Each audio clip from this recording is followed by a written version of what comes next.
રાજ્ય કેબિનેટ બેઠકમાં લેવાયો અત્યંત મહત્વનો નિર્ણય। સુરતમાં ભારે વરસાદી નુકસાની મુદ્દે કેબિનેટમાં વિશેષ ચર્ચા। સુરતની નુકસાનીના સર્વે બાદ સહાયની રકમ પર મોહર। કેશડોલ શરૂ કરવા અને મેડિકલ કેમ્પની સૂચના। સ્વચ્છતા માટે અન્ય મનપાની ટીમો કામે લાગી। સ્વચ્છતા કામગીરીમાં 9000 કર્મચારીઓનું ભવ્ય યોગદાન। સરકાર દ્વારા 19800 નાગરિકોને કેશડોલ અને ઘરવખરી। ગ્રાઉન્ડ ફ્લોર પર પાણી ભરાતા અસરગ્રસ્તોને આર્થિક સહાય। રાહત પેકેજમાં લારી રેકડી ચલાવનારાઓ માટે 7500ની સહાય।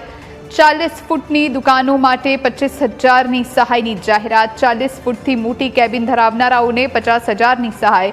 નુકસાન પામેલી પાકી દુકાનો માટે 1 લાખની સહાય। 5 લાખની અંદરના જીએસટી ભરતા વેપારીઓને 1 લાખની સહાય। છેલ્લા 3 માસના જીએસટી રિટર્ન પર લોનની સુવિધા। 7.5 લાખના ટર્નઓવર પર 20 લાખ સુધીની લોન। 15 લાખના ટર્નઓવર પર 25 લાખ સુધીની લોન રાજ્ય સરકાર ભોગવશે। વેપારીઓનું 3 થી 7 વર્ષનું વ્યાજ ચૂકવણી માટે વિડીયોગ્રાફી અને ફોટોગ્રાફી ફરજિયાત। સહાય ફોર્મ ભરીને કલેક્ટર સમક્ષ રજૂ કરવાનો આદેશ। ફોર્મ જમા કરાવ્યાના માત્ર 48 કલાકમાં સહાયની ચૂકવણી। નુકસાનીવાળા પૂરગ્રસ્ત ઘરો અને દુકાનોને મનપા વેરામાં મુક્તિ।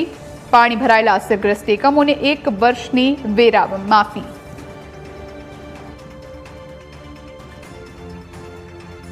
મળીને હમણાં સુધી 19000થી વધારે નાગરિકોને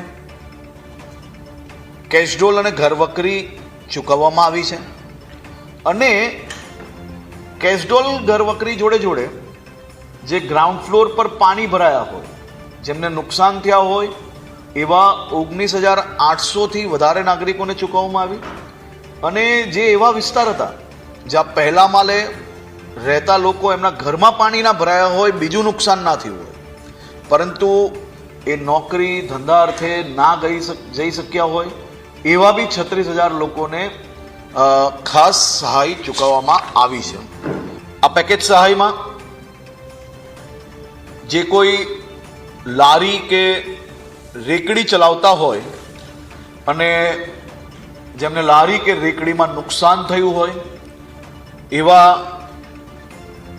લોકોને 7500 રૂપિયાની સહાય કરવાનું નક્કી કરવામાં આવ્યું છે।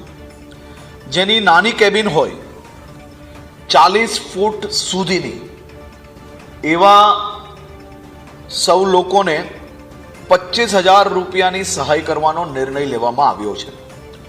મોટી કેબિનો જે 40 ફૂટથી વધુ હોય એવા લોકોને 50000 રૂપિયાની સહાય કરવાનો નિર્ણય લેવામાં આવ્યો છે।